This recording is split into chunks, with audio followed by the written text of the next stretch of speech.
Pessoal, que bom que vocês voltaram aqui ao canal Tomate na Mão. Hoje a gente vai fazer a nossa revisão do episódio 24 da primeira temporada da série Problema dos Três Corpos, que está sendo publicado pela Tencent TV da China. A série Problema dos Três Corpos, como vocês sabem, é baseada no livro do mesmo nome, do Liu Cixin, que é um autor chinês.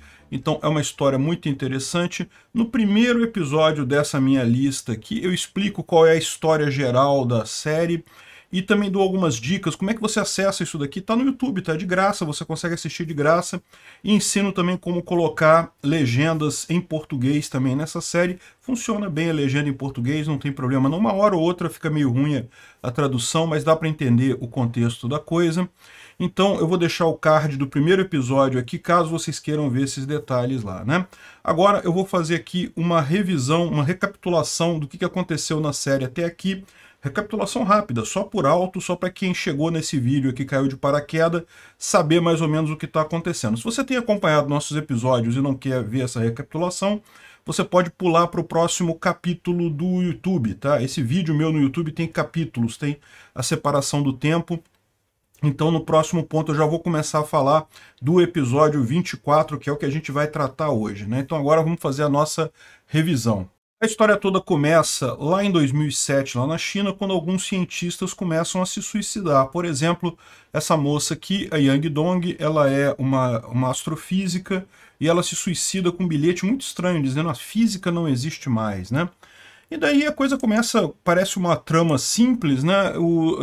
A polícia lá reúne dois investigadores para entender o que está acontecendo, né? Na verdade, porque não foi só ela que se suicidou, teve outros cientistas que se suicidaram também.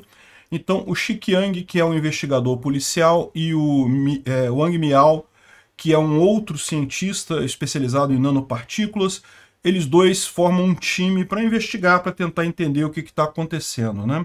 E eles começam investigando por uma organização chamada Fronteiras da Ciência, que é justamente uma organização em que eles falam sobre isso, né, sobre as fronteiras da ciência, sobre o quão pouco a gente sabe, na verdade, quanta coisa existe além do conhecimento humano, né? Essa organização é liderada, pelo menos num primeiro momento, ela parece ser liderada pela Shen Yufei. E o Wang Miao ele vai numa reunião desse pessoal, né? E lá ele é apresentado duas hipóteses que vão permear toda essa primeira parte da discussão, né? Que é a hipótese do atirador e a hipótese do fazendeiro. Que na verdade são hipóteses que têm a ver com o nosso limite da ciência, né? Por exemplo, a hipótese do atirador fala que se a gente estiver num mundo bidimensional e alguém der um tiro na gente, só vai ver o buraco. E a gente não tem como saber que, mas na verdade, aquele buraco ali é uma coisa que é uma terceira dimensão que a gente não consegue nem enxergar. Então, assim, a gente tem um limite que você não teria como um ser que viva na segunda dimensão entender o que é a terceira dimensão ou sequer fazer inferências sobre como seria a física na terceira dimensão, né? E a hipótese do fazendeiro também é alguma coisa nesse mesmo sentido, mas dando a entender um tom meio dramático, né? Que no final das contas a gente pode morrer todo mundo. Você quer ver em detalhe essas hipóteses do atirador e do fazendeiro? Eu vou deixar o card aqui do episódio 2. Na minha revisão do episódio 2 eu explico em detalhes essas hipóteses. Mas é basicamente isso, sobre o limite do ser humano, né? O limite da ciência. O grosso da história, a investigação que o Xiqiang e o Wang Miao estão fazendo, acontece em 2007. Mas de vez em quando a história conta em flashback a história de Ye Wenxi. Ye Wenxi é uma outra cientista que, na verdade, ela é a mãe da Yang Dong, lembra aquela primeira cientista que morreu lá no início da história? Então, ela também é uma astrofísica, e aí conta a história dela no passado, quando a família dela foi perseguida pela Revolução Cultural Chinesa, então foi muito perseguida ela, coisa e tal, mas no final ela conseguiu arrumar emprego num grande radiotelescópio que o governo chinês estava montando lá na Costa Vermelha, o nome do lugar. E esse radiotelescópio era o programa chinês de busca por extraterrestres. Então, ela estava trabalhando nesse tempo todo, ela sofreu muito no início, coisa e tal, mas aí esse rapaz aqui, o Yang Weiming, que era um aluno do pai dela, o pai dela foi morto pela Revolução Cultural Chinesa, né? Foi realmente um período muito duro na China nessa época, muita você podia ser morto por qualquer coisinha. E esse cara aqui era aluno do pai dela, né? E daí ele ficou com pena dela, que ela estava sendo... quando a sua família tem alguém que é preso na Revolução Cultural, as outras pessoas sofrem também, né? Então ele ajudou ela, levou ela lá para o radiotelescópio, e aí ela começou a ajudar eles na tarefa lá de falar com os extraterrestres, tentar falar com os extraterrestres, né? Em paralelo a isso, a gente fica sabendo da história dos trissolários, os trissolarianos, né, o pessoal do planeta Trisolares, né, que na verdade é um planeta que tem próximo aqui da Terra, segundo eles dizem aqui no livro, a mais ou menos 4 anos-luz, só que esse planeta, ao invés de orbitar uma estrela só, ele orbita um sistema de 3 estrelas. E como é previsto já nas leis lá de Newton, né, coisa e tal, você tem um sistema caótico nesse caso.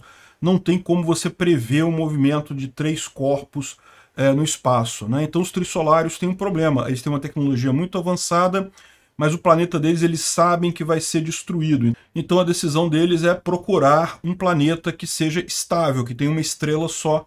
E adivinha, né? Não precisa, já começou a ligar os pontos aqui, né? Evidentemente, eles vão acabar conversando com o pessoal lá da Costa Vermelha, com o Ye Wenxi, e vai começar toda essa história, né? À medida que a gente vai entendendo melhor como é que funciona essa organização lá do Fronteiras da Ciência, a gente descobre que, na verdade, o Fronteiras da Ciência é parte de algo maior chamado ETO. ETO é Earth Trissolarian Organization, ou seja, Organização Terra Trissolares, né? E que a Ye Wenxi é a comandante dessa grande organização. Essa daqui é ela já nos tempos atuais, né? Já mais velha. E a Shen Yufei, lembra a Shen Yufei lá que fazia parte do Fronteiras da Ciência? E a gente descobre também que o que aconteceu? Nessa organização ETO surgiram 3 tipos de facções lá dentro, né? Ou seja, esse pessoal todo está se preparando para a chegada dos trissolários aqui no planeta Terra. Isso vai acontecer só daqui a 400 anos, então ainda está muito longe de acontecer.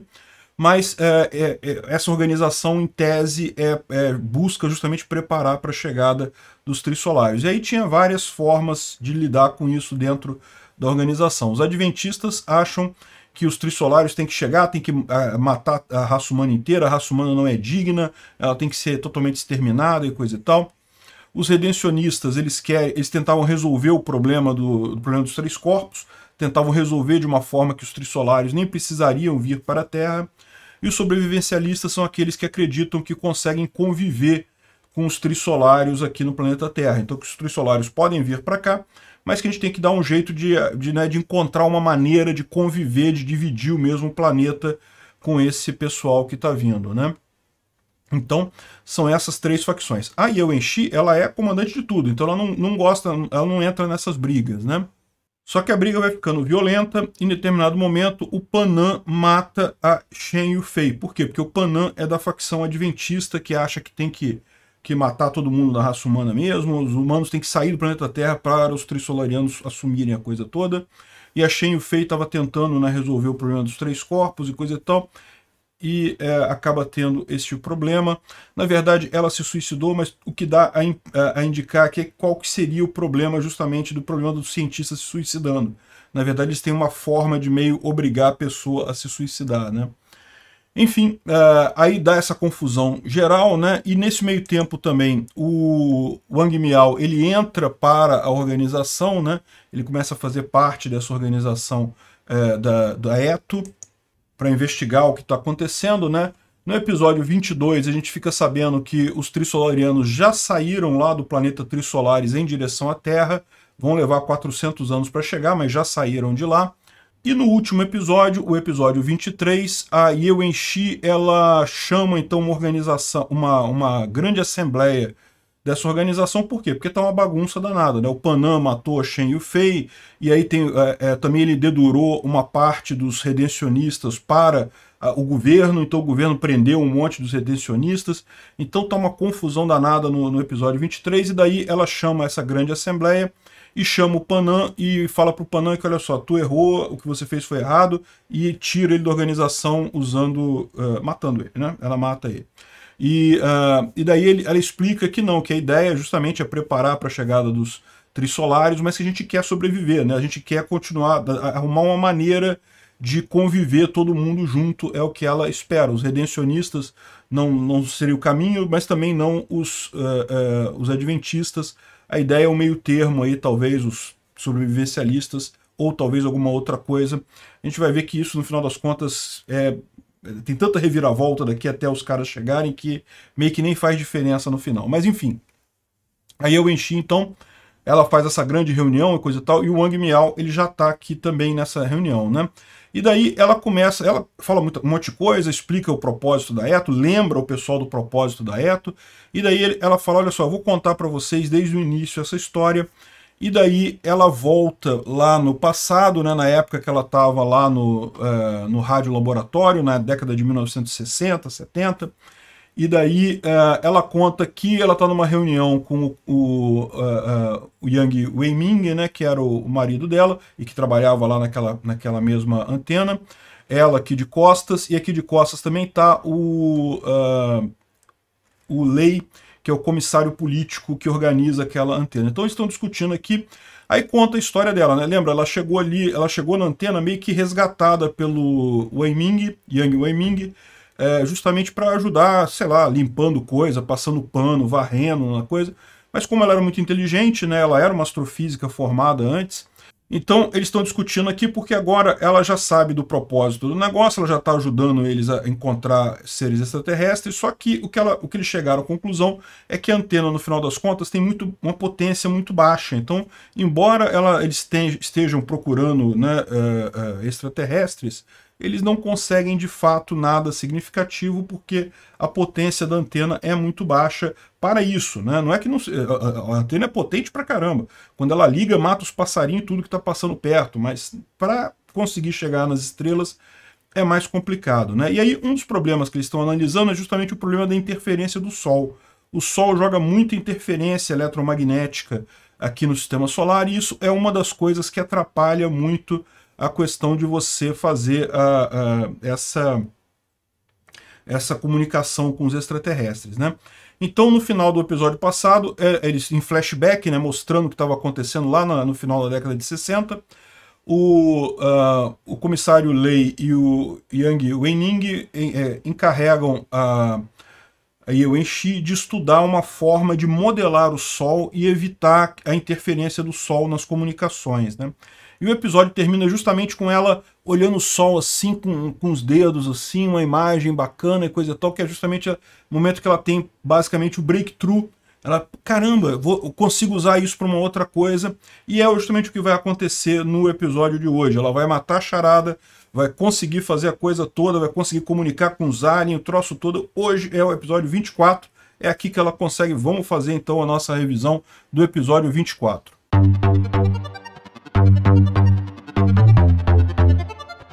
O episódio começa, ela está tentando resolver a questão lá da interferência solar e não consegue, ela tenta e não acha nada. Em determinado momento ela está no fundo do poço, achando que não vai conseguir resolver o problema.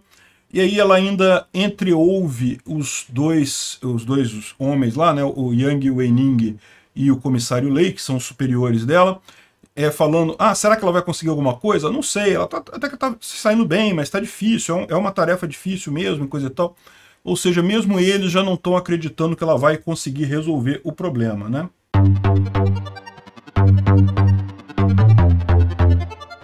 Mas aí ela está lendo um artigo numa revista científica e ela descobre que os americanos fizeram observaram uma coisa curiosa, né? Teve um evento que foi um cometa que caiu em Júpiter e que emitiu muita radiação, e que eles notaram que depois de um determinado tempo a radiação repetiu.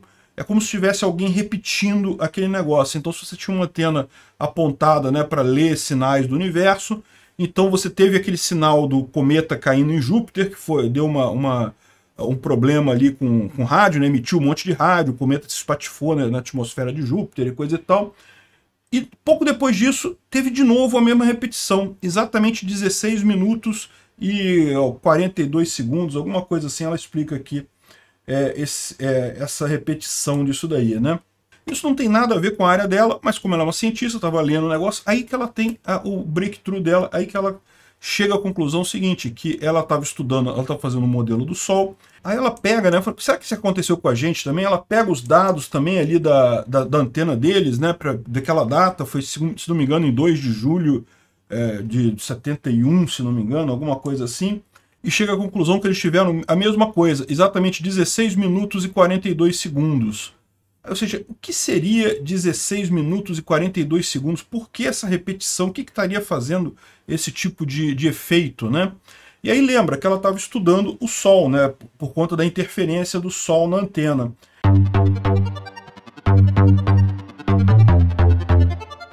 E aí que ela faz a descoberta dela, que é a seguinte, ela explica que isso é um fato conhecido, né? Você sabe que um fóton, quando tem uma reação aqui no centro do Sol, né, da fusão do hidrogênio com hélio, é gerada energia na forma de um monte de fótons e coisa e tal, radiação gama e coisa e tal, e esse fóton leva milênios para sair do Sol, né? Ele fica muito tempo aqui andando de um lado para o outro até que ele consegue sair.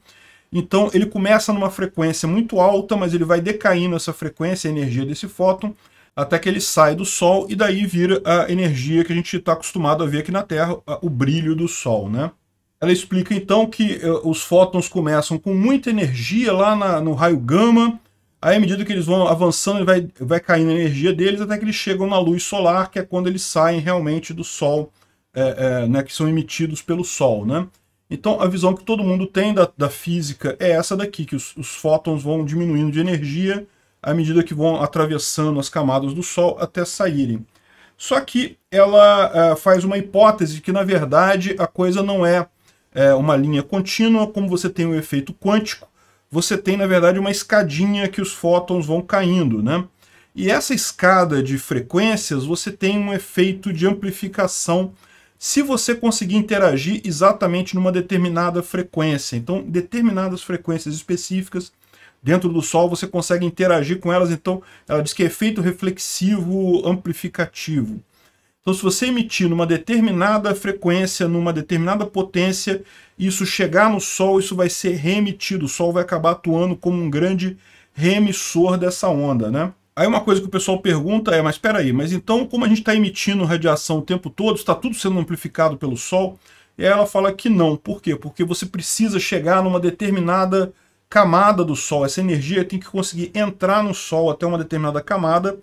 Ali ela vai ser amplificada. Então, para haver esse efeito, você tem que ter uma onda de rádio muito forte lá no Sol, capaz de iniciar esse processo. E aí o Sol vai amplificar esse sinal de forma muito grande, muito forte, né? Ela fala em 100 bilhões de vezes de amplificação, um fator de amplificação de 100 bilhões. Aí sim, ou seja, no final das contas ela estava estudando o Sol, a interferência do Sol, e acabou descobrindo uma maneira de fazer isso. Como é que ela descobriu isso? Lembra o evento que aconteceu lá em Júpiter? Esse evento gerou radiação, então a Terra captou essa radiação, só que o Sol também captou essa radiação, e foi uma radiação muito forte, então conseguiu fazer esse efeito. E a distância da Terra para Júpiter,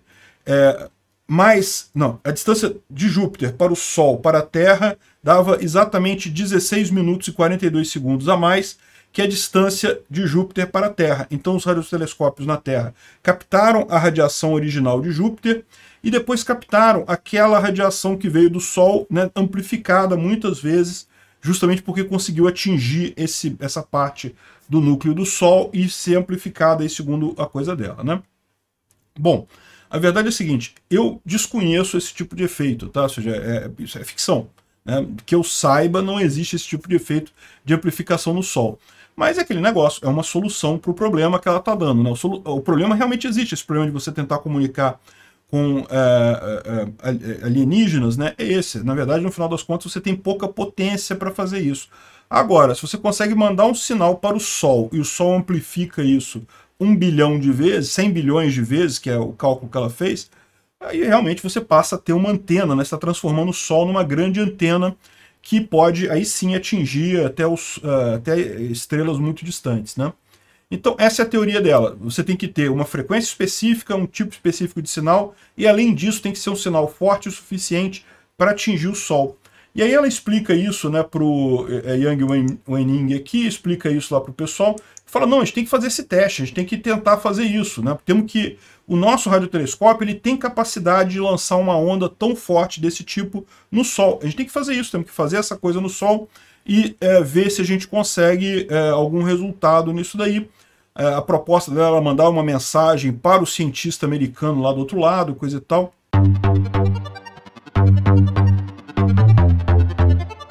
Ela queria fazer uma experiência, queria fazer um teste para ver se eles conseguiam transformar o Sol numa grande antena, né? Pois bem, só que aí eles passam isso lá para o comissário Lei e ele fala que não pode porque é muito arriscado. E nessa altura o pessoal já está querendo parar de fazer esse negócio de SET de qualquer forma. Então ele fica preocupado dos americanos saberem os segredos dos chineses, né? Lembra que nesse momento a gente está no auge da Guerra Fria ainda, né? Então a China via os Estados Unidos ainda como um grande inimigo. Acho que até hoje vê ainda, né? Mas enfim, naquela época os riscos eram muito maiores aqui, né? Então eles não concordam. O comissário Lei proíbe ela de fazer essa transmissão que ela estava querendo, né? E daí decide que ela vai voltar a trabalhar, fazer o estudo dela lá da interferência do Sol, mas que esquecer essa coisa de usar o Sol como uma antena, né? Ela fica muito chateada com a coisa.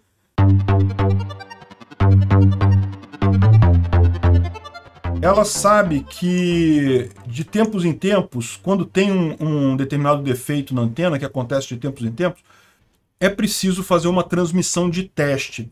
Lembra? Ela quando começou a trabalhar ali no Observatório da Costa Vermelha, ela também começou como técnica de manutenção das antenas. Então ela também sabe bem essa parte, né?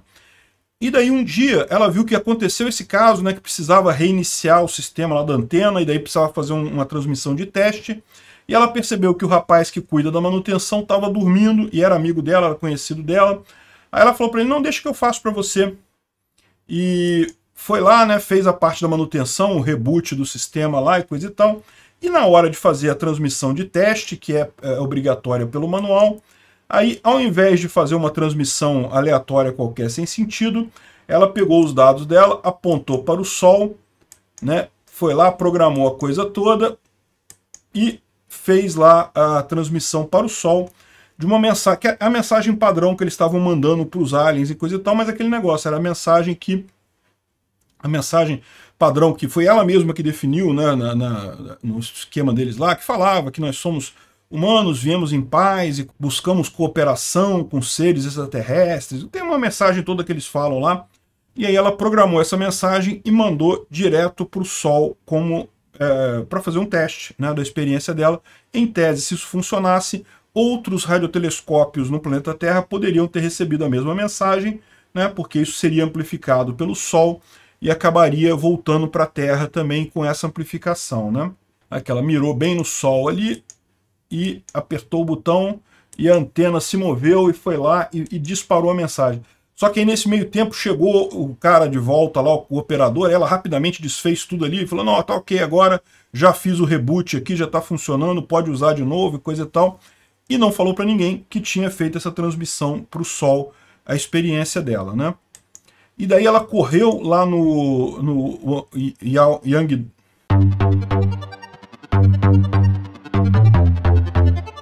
E ela correu lá no Yang Wenning, né, para falar com ele, olha só, eu fiz esse teste, vamos ver se alguém capta esse negócio, pede para o pessoal ficar monitorando a frequência de 12 mil MHz, né, para ver se recebe alguma coisa, porque eu fiz a experiência, eu mandei a mensagem lá para o Sol, né?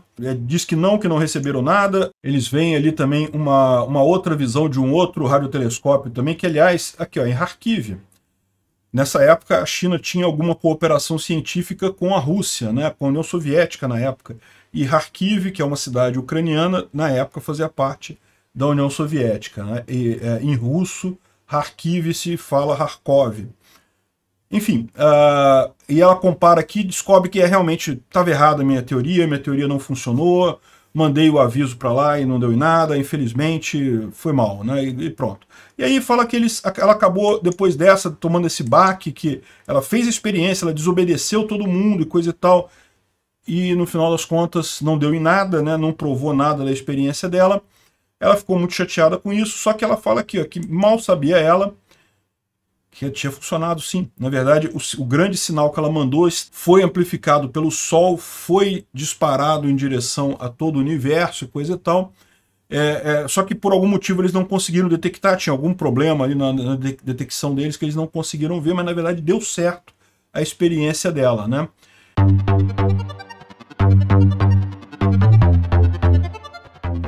Só que, enquanto isso, ela achou que deu errado, então ela meio que desistiu da coisa. Aqui volta para o futuro, né, para Eto. Aí ela decidiu se casar, se casou com Yang Weining e passou a trabalhar de forma puramente burocrática ali na antena, não deixou para lá, perdi, não consegui fazer a coisa, né? E ficou trabalhando ali, casou com Yang Weining, coisa e tal, e foram felizes e bacana e tal. Ela ficou triste porque toda vez ela ficava vendo o desmatamento na Terra, né, a parte ambiental e coisa e tal. Mas ela achava que, bom, já era, né? Eu tentei, falhei na minha tentativa de falar com extraterrestres, né? Deixa pra lá, vou viver minha vida.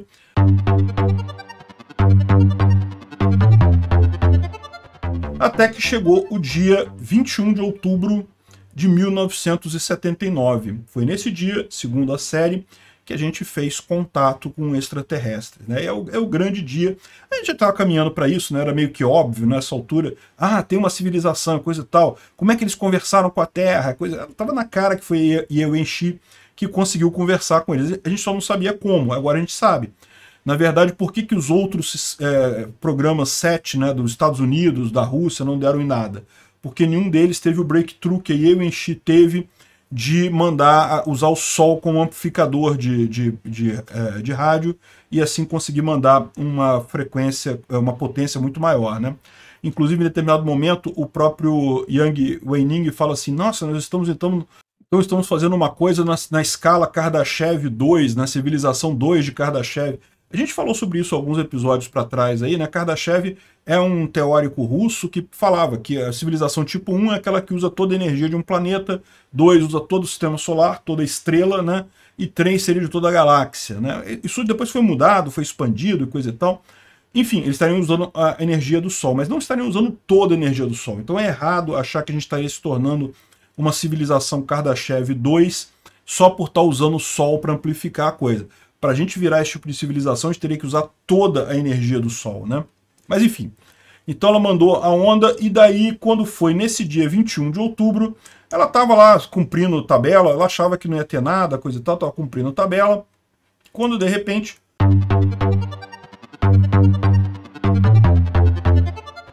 chegou um sinal lá na antena. Veja, o trabalho dela era esse, era procurar sinais de extraterrestres, mandar a mensagem e receber. Só que ela achou que o experimento dela tinha dado errado, então não teria nada, né? Só que de repente ela recebe uma mensagem altamente estranha aqui, né? Aí eles têm a classificação aqui da coisa, era uma mensagem tipo A. É a classificação que eles usavam lá, né? Para dizer que é uma mensagem que certeza que é extraterrestre. Se aparecesse um A só, seria 90%. 2A, 99% de possibilidade. Então, assim, a gente está falando de 99,99999% de possibilidade de ser uma mensagem extraterrestre, né? E aí, então ela começa na hora ali, ela tenta decodificar a coisa, passa por um monte de decodificadores e coisa e tal, e em determinado momento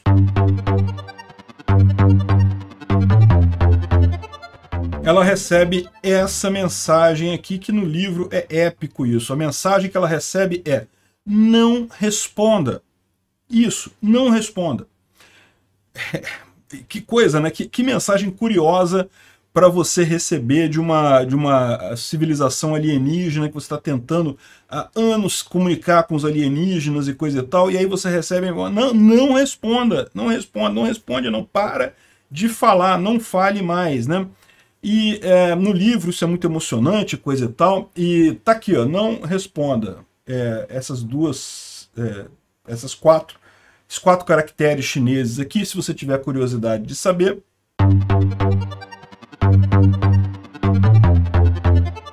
Você pode pegar a tabela de Unicode E aqui tem uma outra falha que eu acho que é um problema de continuidade sério aí, mas enfim, né, porque Unicode não existia em 1970, né? Mas enfim, aparentemente eles estavam se comunicando em Unicode aqui, ó. Caractere 5010, é esse caractere aqui, ó. Tá vendo? É um desses aqui, acho que é o mesmo caractere, que deve ser diferentes versões do mesmo caractere, né? Aqui, tá vendo? O caractere 1827 deve ser esse primeiro aqui. O Yao, que é o 5010, esse segundo aqui. O Hui, que é o 2756, esse daqui. E o Da, que é esse daqui. Mandaram 4 caracteres chineses para ela na resposta, né? E o problema é esse. O problema é, assim, eu entendo coisa e tal. O problema é que Unicode, o padrão Unicode que eles usaram nisso daqui, né? Não existia em 1970. O primeiro padrão Unicode foi lançado em outubro de 1991. Então não tinha como. Porque você pode entender assim, olha só, você vai falar assim, ah, mas os aliens estavam usando Unicode para comunicar com a gente, coisa e tal. Mas você pode entender o seguinte, os aliens são muito mais inteligentes que a gente, né? Então é possível que a mensagem que os chineses mandaram fosse em caracteres Unicode, e os aliens receberam isso, e eles também, né, como eles são muito mais espertos do que a gente, eles rapidamente perceberam que era uma linguagem, conseguiram interpretar a coisa toda, e sabendo que a gente era uma espécie meio burrinha, né, porque afinal, como a gente vai ver ao longo do seriado, o mero fato de você mandar uma mensagem assim é uma coisa que não deveria ser feito isso. Uma civilização que manda mensagem desse tipo não deveria existir. Então os aliens falam, ih, caramba, tadinho dos retardados, vou responder bem básico mesmo, vou responder na linguagem deles, para eles poderem entender, e daí ela manda de volta. O único problema dessa história toda que me incomodou foi que tem o caractere Unicode aqui, que eles botaram o caractere Unicode aqui. O Unicode só existiu a partir de 1991. Em 1970, 79, quando aconteceu isso daí, não havia esse tipo de coisa, né? Mas é detalhe, né? Um detalhezinho. No livro não tem isso, no livro eu não vi esse problema não. No livro eles não explicam em detalhes como é que é essa comunicação. Mas bom, isso aí é o detalhe do detalhe, né? Agora, uma coisa importante, tem umas coisas que eu acho interessantíssimas dessa primeira mensagem. Você fica pensando, por que os aliens respondeu não responda a mensagem, né? E tem um desdobramento que vai acontecer mais adiante, eu vou falar agora, mas então vou fazer um aviso de spoiler, se você não quiser saber o que acontece, porque afinal é estranho. Por que uma civilização que tá mandando uma mensagem para você não responder, que negócio é esse, né?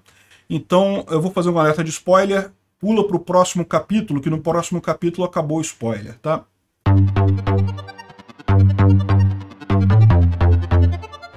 Então, mais adiante, quando a gente estiver conhecendo mais a raça lá dos Trissolarianos, a gente vai descobrir que houve realmente um Trissolariano que traiu a raça deles. Ele traiu essa raça exatamente porque ele viu a mensagem humana, ele falou, caramba, os caras têm um planeta bonitinho, exatamente o que a gente quer invadir para ocupar e coisa e tal, mas eles são muito inferiores ainda. A gente vai destruir a civilização deles completamente. O cara ficou com pena dos humanos e falou, não, para de falar, não fala, deixa de ser burro, não se faz esse tipo de coisa de ficar falando no universo, avisando que você existe, coisa e tal, isso não se faz. O cara foi piedoso com a raça humana, mas ele foi considerado um traidor pelos Trissolarianos, porque lembra, os Trissolarianos estão num sistema que vai desintegrar a qualquer momento. Eles precisam achar um planeta para eles irem, eles têm que achar algum lugar para irem, senão eles vão acabar a civilização deles, né? Então, só que aí a merda que é? Que você na verdade teve 2 traidores, porque teve os Trissolarianos, o traidor lá dos Trissolarianos que falou essa mensagem aí, que mandou essa mensagem para não responder, e aí eu enchi que é a nossa traidora. Por quê? Porque adivinha? Ela respondeu a porcaria da mensagem, é lógico, né? Senão não tinha essa coisa toda. Aí ela traiu os humanos também, então teve traição dos dois lados. Teve um cara lá no Trissolares que ficou, não, tadinho dos humanos. Se eles continuarem falando esse negócio, a gente vai acabar invadindo eles e vai destruir tudo lá. Eles estão muito no início, são muito bobinhos ainda, então para de falar, fica quieto. E do lado dos terráqueos teve a Yeo-Enchi, que foi a nossa traidora, que respondeu mesmo assim ao pedido de não responda deles, e daí levou a frota trissolariana estar vindo para a Terra, né?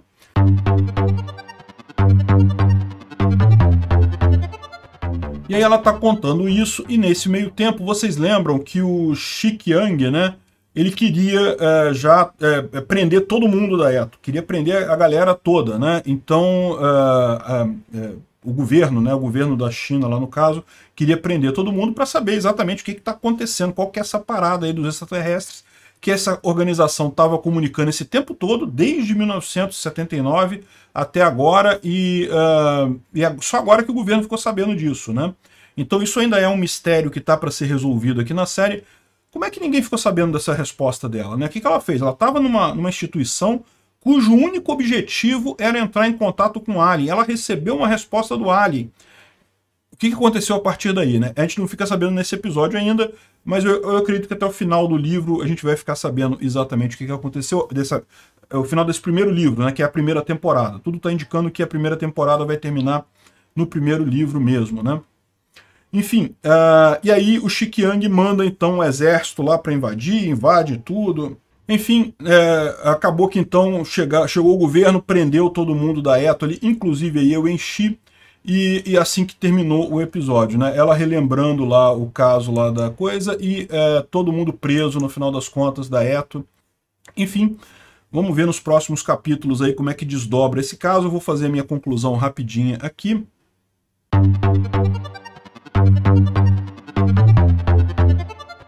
Excelente esse episódio, realmente marcante, né? É uma passagem muito importante do livro, essa parte de receber essa mensagem tão sem sentido, né? Que sentido faz? Como que alguém conversa com você falando, olha, não responda, né?